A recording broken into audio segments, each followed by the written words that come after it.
Right, hello everyone, and welcome to the Trade of the Day for the 7th of October. My name's Tom. I'm one of the traders here at Trend Signal. Been trading with Trend Signal now for the best part of 6 years, 5 and 10 months, I think, not that I'm counting. And I've been trading for 8 years. I'm one of the senior traders. We're going to be going through a set of dynamic trader trades that I took earlier today. There's a winner and a loser. We did make more money overall, which is the good part. But I thought it'd be healthy if we show you both winners, losers, how we manage both of them. So how we keep trades that are going in the right direction running safely, and how if the market turns against us, we can choose to actively exit to protect our account. So let's jump straight into things. We're looking at the early morning market. Basically, we've got almost nothing happening overnight. It does explode if I zoom out. But essentially, this is when everyone's asleep, no market data is happening, no businesses are doing anything. And then we get all the data come in around kind of 8 o'clock. And that really spurs the market into action. The first thing I will say is if you do want to trade this early, and the same rule applies for if you're trading the American markets when the data is released after lunchtime, you do not want to be sitting here in a trade when this market releases its data. I mean, if you look at the ranges here, there is not a lot going on. I mean, realistically, you're looking at a difference of maybe 10 to 20 pips. And then all of a sudden you get the entire range in a single candle. If you are trading when that data hits the market, you are gambling. And we're not looking to do that. We're looking to use techniques and analysis and a bit of common sense to trade these markets safely. But that market data does hit. It causes a dynamic trader trade. I'll explain exactly how we open that in a few seconds. And we follow it down and we actually end up with quite a nice result, whether you're going for a more passive style or you're going for a more aggressive style, as I do and Joel does, who's also quite keen on trading these early German mornings. We are looking at the German, by the way, the German 40 or the DAX as it's sometimes known. How do we know that we have a trade? Well, we have this market data come through. It triggers the end of a current trade because it breaks through these black arrows, which are what we use as emergency stop losses. We get an arrow flip, and that is the first sign that we have a potential trade on this market. Now, there's 5 steps to identifying a dynamic trader trade. I don't want to make this too overcomplicated. I will go through them quickly. But just to say in a sentence, essentially you're looking to make sure that all of the momentum is pointing in the right direction. And how do we do that? Well, number one, arrow flip, arrow pointing down is telling us that we're looking to sell. We have the blue line turn to an orange line. That's what we call the intermediate trend. That's telling us that the intermediate direction of this market is also selling. We have the green vector averages turn from green to red, again telling us that the shorter time frame we're also looking to sell as well. We look at the R ratio. That tells us if the market is too compressed. It's not compressed, as you can see, and we have a green. That's telling us we're all good to go. That just helps us stay out of choppy markets. And finally, we want to make sure that we're not getting into this too early. We look at the candlestick position. The black arrow is below the PE3, which is this blue envelope that you see up here, which means that we need to be entering a trade, closing or opening below that purple band just here. Now, we have all 5 of those conditions.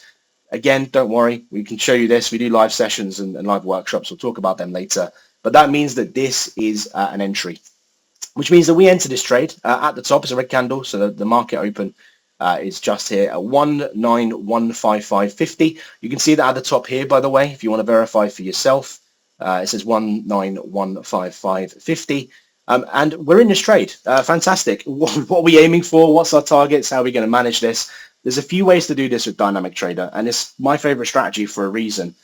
Is the active management. You can do pretty much whatever you like with these trades. Now, obviously, there are good ways, there are bad ways, there are smart ways, and there are dumb ways. We can teach you the smart ones that we've developed since we started this strategy back in 2017.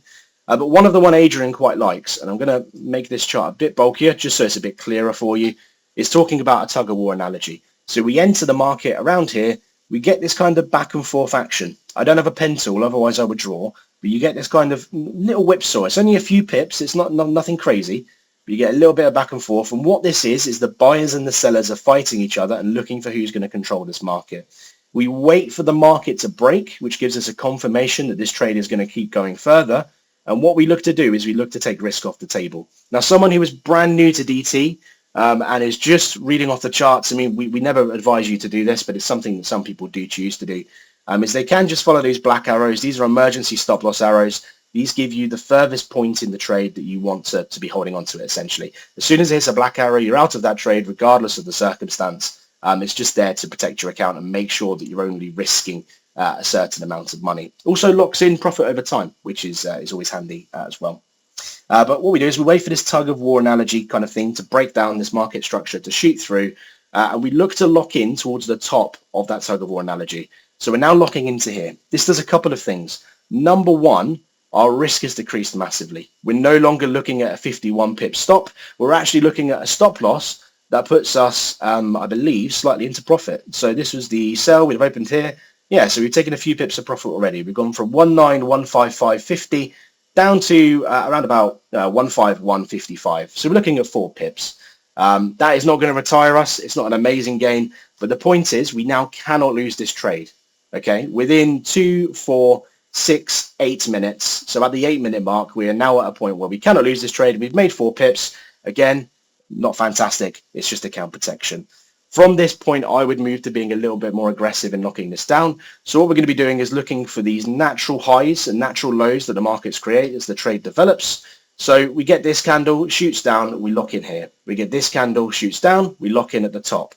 You can see that the market is creating natural lower highs as we go through the trade, and it sells down. We get to here, we lock. We get to here, we lock. We get to here, we lock. We get to here, we lock. We get to here, we lock. I'm starting to repeat myself a lot now, but thankfully at 8:24, I don't have to anymore. We get to here, this candle closes and opens down here.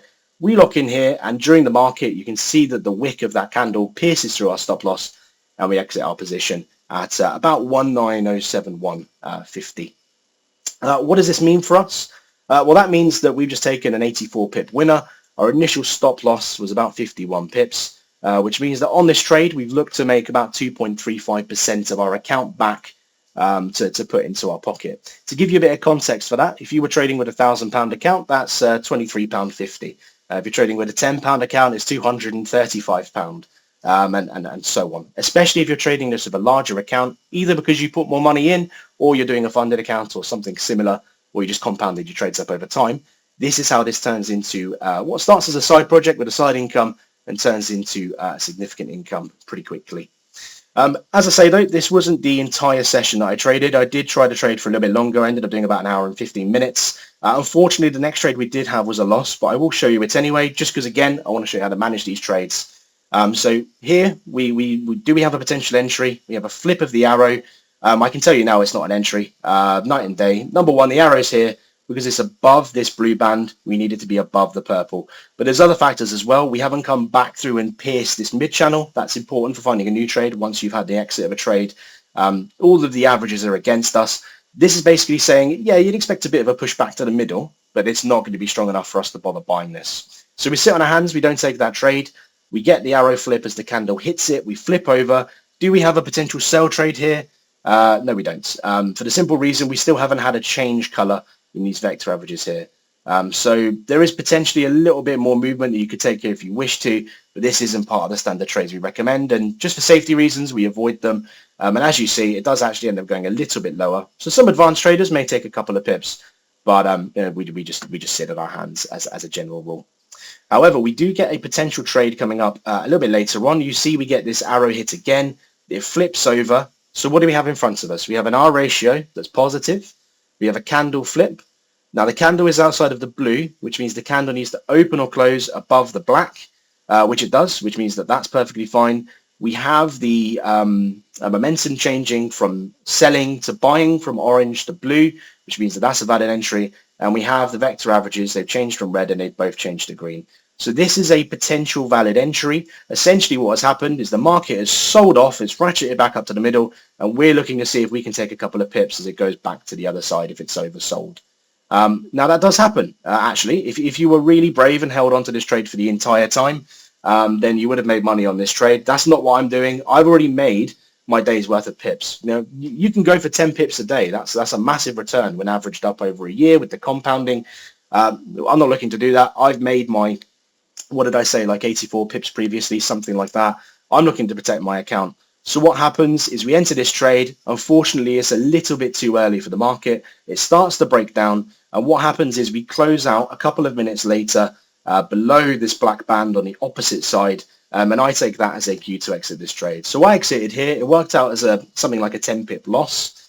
And because we're using a 37 pip stop loss, that means we lost 0.4% of our account, something similar, which means that overall for the entire session took me an hour and 15 minutes. it's just short of a 2% account growth in an hour's worth of trading, 1.95% to be specific.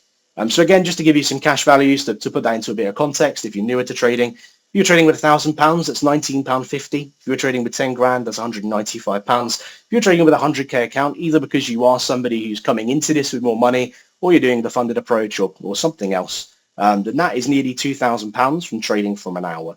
It's definitely not where you're going to start, but again, this is how this starts as a side project and turns itself into a full-time income.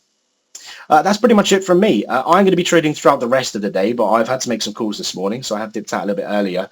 We go through the Dynamic Trader system on several webinars. We normally do 2, but we're actually moving to 3 per week because they've been so popular recently. If you do want to come and see us trade live, we do this for about an hour and a half at a time. 10-minute intro, make sure that everybody understands what's going on, how to use these tools, and then we'll be taking trades. You can jump in with us, you can trade on a demo, you can not trade at all, or you can trade on live account. It's entirely up to you. There will be a link somewhere around this video to direct you into one of those sessions. But thank you. Hopefully we'll see you in a session soon. Bye-bye for now. Want to learn how to find profitable trades like this? Register for our free trading webinar and discover the strategies that turn you into a confident trader. Prefer a more hands-on approach? Schedule a one-to-one walkthrough with a senior trader. See our software in action and get those questions answered, and take control of your trading journey.